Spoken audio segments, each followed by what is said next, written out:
April 6th, 2019, Calgary, Alberta. The air in the arena is freezing, but the tension is boiling. Connor McDavid, the fastest human to ever lace up a pair of skates, is flying. He is moving at over 25 miles per hour, a speed that feels impossible for a man on two thin blades of steel. Then, in a split second, the unthinkable happens. A trip, a stumble, and a collision with the goalpost that sounded like a gunshot. His knee does not just bend, it buckles in a way that defies human anatomy. The hockey world went silent. We were not just watching an injury, we were watching the potential end of a legacy.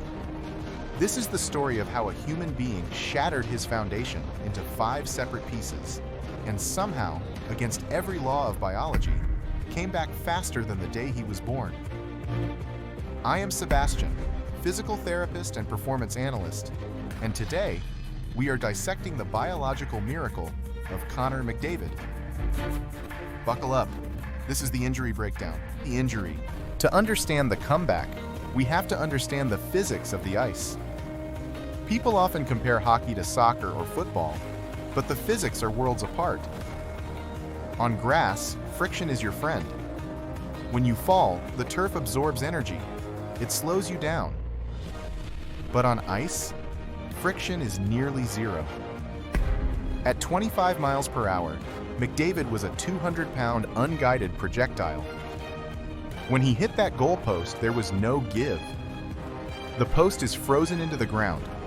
It is an immovable object meeting an unstoppable force.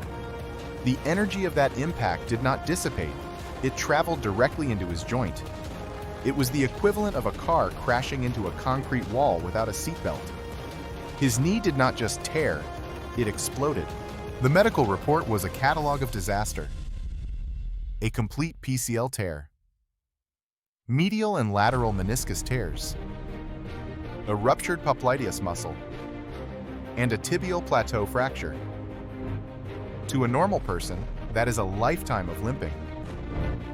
To an athlete, that is a death sentence. Let us break that down for the non-doctors.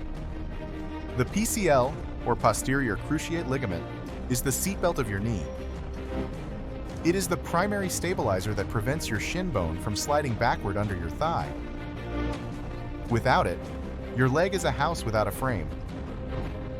The menisci, those are your shock absorbers. Think of them like the high-performance rubber gaskets in a supercar engine. Once they tear, you have bone-on-bone friction. And that tibial plateau fracture, that is a crack in the very top of your shin bone, the platform where your entire body weight rests.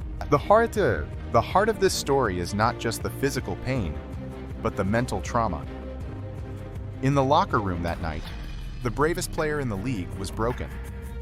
His teammates recall him looking at his leg and saying, "I do not know if I can do this anymore." He was 22 years old. He was at the peak of his powers, and suddenly he was looking at a future of crutches and what-ifs. This is where most stories end.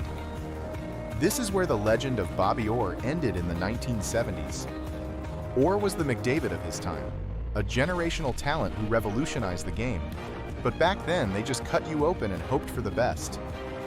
Orr had over a dozen surgeries. He spent the end of his career playing on knees that he described as being filled with broken glass. He had to retire at 30, a shell of his former self. McDavid was staring at that same ghost. But then McDavid and his team made a choice that changed sports medicine forever. The surgeons gave him a choice. Option 1 was the standard, full reconstructive surgery. Drill holes in the bone, insert screws, and use a cadaver graft to build a new ligament. Recovery time? 1 year minimum. The catch? Surgery creates scar tissue, and scar tissue is the enemy of speed. Scar tissue is stiff, brittle, and lacks the elasticity of natural human fiber. If he took the surgery, he might play again, but he would never be the fastest again. He would be a Ferrari with a wooden frame. So, he chose option 2, no surgery. This was a massive biological gamble. To pull this off, he had to rely on a concept called Davis's Law, and the power of synovial fluid. Think of synovial fluid as a nutrient-dense healing smoothie that your body naturally produces inside your joints. Because the PCL is located deep inside the joint capsule, it is constantly soaked in this fluid. His team used a specialized, ultra-stiff brace that kept his bones in perfect alignment, millimeter accurate, for months. They were betting that if the environment was perfect, the body's own internal repair crew could knit the ligament back together. It is the difference between stapling a piece of paper and letting two pieces of wet clay fuse back into one. While the ligament was fusing, McDavid began the most grueling physical transformation in NHL history. He utilized neuromuscular compensation. If the ropes of the knee, the ligaments, were weak, he had to turn the motors, the muscles, into steel cables. He focused on eccentric training. This is when you strengthen a muscle while it is lengthening under a heavy load. Imagine a rubber band. If you just pull it and let go, it is a normal snap. But if you train that rubber band to grow thicker while it stretches, it gains a terrifying amount of potential energy. This process triggers sarcomerogenesis, which is a fancy way of saying his body literally built more power-generating units within his muscle fibers. He was not just rehabbing a knee, he was building a biological supersuit of muscle to protect the joint. But there was a hidden enemy: kinesiophobia. This is the clinical term for the paralyzing fear of moving an injured limb. Even if his knee was healed, his brain remembered the crash. When you experience a trauma like that, your amygdala, the fear center of the brain, locks down your muscles to protect you. It makes you stiff. It makes you hesitant. For a hockey player who lives on the edge of a razor blade, hesitation is a career ender. To beat this, his team used proprioceptive retraining, the same high-level protocol used for astronauts returning from long-duration space missions. Think about an astronaut in zero gravity. Their brain loses the map of where their limbs are because there is no weight to tell the sensors in their joints what is up or down. When they land on Earth, they have to relearn how to walk. McDavid's rehab was the same. He trained on unstable surfaces, with strobe lights flashing, with his eyes closed, and with trainers giving him unexpected shoves. He was forced to rewire his brain's internal GPS. He had to teach his nervous system that it was safe to go 25 miles per hour again. He had to convince his brain that the Ferrari was fixed, and it was time to take off the speed limiter. The results are not just impressive, they are scientifically impossible. 5 years after his knee exploded into 5 pieces, the NHL Edge tracking system recorded McDavid at 24.61 miles per hour. That is faster than he was before the injury. He didn't just return to form, he evolved. By strengthening his kinetic chain, from his toe to his core, he created a more efficient engine. Think of it like upgrading from a V6 engine to a V8. Same car, but way more horsepower. Every stride he takes now transfers more force into the ice with less wasted energy. Now, as we stand in February of 2026, we see Connor McDavid leading Team Canada at the Milano Cortina Olympics. The world is watching to see if he can claim the gold that has eluded him. But for those of us who understand the biology, he has already won. He is a walking, skating miracle.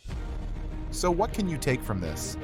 Because let's be honest, you probably aren't a professional athlete hitting goalposts at 25 miles per hour. But the principles of McDavid's recovery apply to every human body watching this. Lesson number 1. Guided rehab beats rushing. McDavid took 4 months of grueling, patient work before he even thought about a game. Most people sprain an ankle and try to run a week later. That is how you turn a minor tweak into a chronic problem. Think of your ligaments like a smartphone screen repair. If you just slap a cheap protector over a crack, the screen is still broken underneath. You have to give the glue, the biological tissue, time to set and cure. Lesson number 2. Strength is your best insurance policy. You do not need to wait for an injury to build a supersuit. Strengthening your glutes, your hamstrings, and your core is like putting airbags in your joints. You might never need them, but the day you trip on a sidewalk or twist your knee in a pickup game, those muscles are what will save you from the operating table. Lesson number 3. The mind is the strongest muscle you own. Remember that your brain will try to quit long before your body does. Visualization is a real scientific tool. Research shows that athletes who vividly imagine their movements can maintain neural pathways even when they are immobile. McDavid was skating in his mind while he was still on crutches. He was conquering his kinesiophobia before he even touched the ice. Connor McDavid did not just survive a catastrophic injury. He used it as a blueprint to rebuild a better version of himself. He proved that the human body is not a static machine that wears out. It is an adaptive living system that can be upgraded if you have the patience and the science to guide it. So my question to you is this: what are you coming back from? Whether it is a back injury that keeps you from playing with your kids or a torn ligament that kept you off the field, don't accept good enough. Your body is capable of more than you think. And if you want to keep diving deep into the science of how elite humans do the impossible, hit that subscribe button. I am Sebastian, and this has been the Injury Breakdown. Stay curious, stay resilient, and I will see you in the next one.